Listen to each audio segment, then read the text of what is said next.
শহীদ পবন তাঁতির আদর্শে সামগ্রিক মুক্তির সংগ্রাম গড়ে তোলার আহ্বান সৈয়দ আমিরুজ্জামানের। চ্যানেল HD24 এর প্রতিনিধি মেহেদী হাসান রাসেলের পাঠানো প্রতিবেদনে দেখুন বিস্তারিত।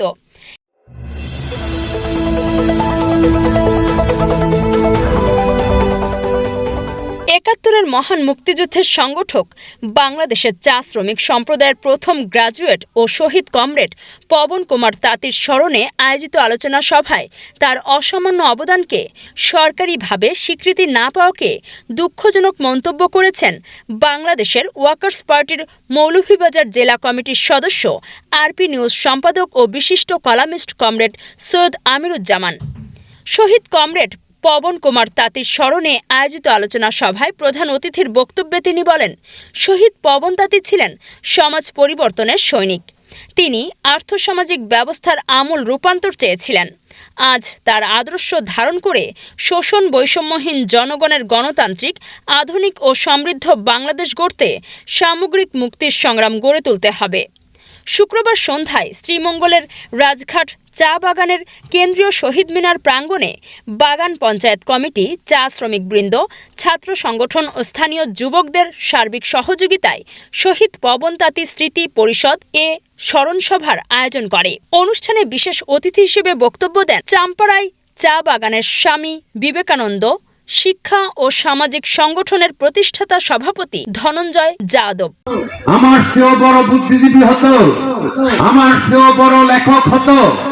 আপনারা বলেছেন যেই সময় লেখাপড়া করেছে তখন এখনো অনেক চা বাগানের শ্রমিক সন্তান লেখাপড়ার সামর্থ্য থাকে না, বাস্তবে নেই। কিন্তু চা শ্রমিকের সন্তান যারা লেখাপড়া করেছেন তাদেরকে কর্নিশ অভিবাদন।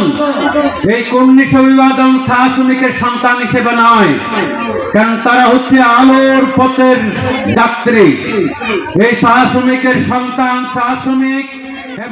বাংলাদেশের ওয়ার্কার্স পার্টি শ্রীমঙ্গল উপজেলা শাখার সভাপতি ও দৈনিক দেশ বুলেটিনের প্রতিনিধি কমরেড দেওয়ান মাসুকুর রহমান, বাগান পঞ্চায়েত সভাপতি পলাশ তাঁতি, ইউপি সদস্য ও প্যানেল চেয়ারম্যান সেলিম আহমেদ। অনুষ্ঠানের সভাপতি ছিলেন সাবেক পঞ্চায়েত সভাপতি আশোক ব্যানার্জি। সঞ্চালনা করেন রাজঘাট ছাত্র সংগঠনের উপদেষ্টা রিপন ব্যানার্জি। স্বাগত বক্তব্য দেন রঞ্জুস তাঁতি। স্মৃতিচারণ করেন শহীদ পবন তাঁতির নাতি ও রাজঘাট ছাত্র সংগঠনের উপদেষ্টা পল্লব কুমার তাঁতি। কমরেড সৈয়দ আমিরুজ্জামান তার বক্তৃতায় একাত্তরের মানবিক বিপর্যয়, গণহত্যা, নারী নিপীড়ন ও জাতির ত্যাগের বিষয়টি গভীরভাবে স্মরণ করেন। তিনি বলেন, 1972 সালের সংবিধানে রাষ্ট্র পরিচালনার মূলনীতি হিসেবে জাতীয়তাবাদ, সমাজতন্ত্র, গণতন্ত্র ও ধর্মনিরপেক্ষতা গ্রহণ করা হয়, যাকে আমরা মুক্তিযুদ্ধের চেতনা বলে জানি।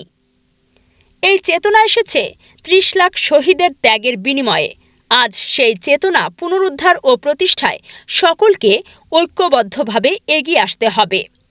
তিনি আরও বলেন, শহীদ পবন তাঁতি মুক্তিযুদ্ধের সংগঠক হিসেবে যেমন ভূমিকা রেখেছেন, তেমনি চা শ্রমিক সম্প্রদায়ের প্রথম গ্রাজুয়েট হিসেবে শিক্ষা, অধিকার ও সামাজিক মুক্তির সংগ্রামে পথিকৃৎ ছিলেন। তার জীবনাদর্শ নতুন প্রজন্মের কাছে সংগ্রামের প্রেরণা হয়ে থাকবে। অনুষ্ঠানের বক্তারা শহীদ পবন তাঁতির স্মৃতি ও অবদানের ঐতিহাসিক স্বীকৃতির জন্য রাষ্ট্রীয় পদক্ষেপ গ্রহণের দাবি জানান এবং চা শ্রমিক সম্প্রদায়ের সামাজিক অর্থনৈতিক অধিকার বাস্তবায়নে ঐক্যবদ্ধ আন্দোলনের অঙ্গীকার পুনর্ব্যক্ত করেন।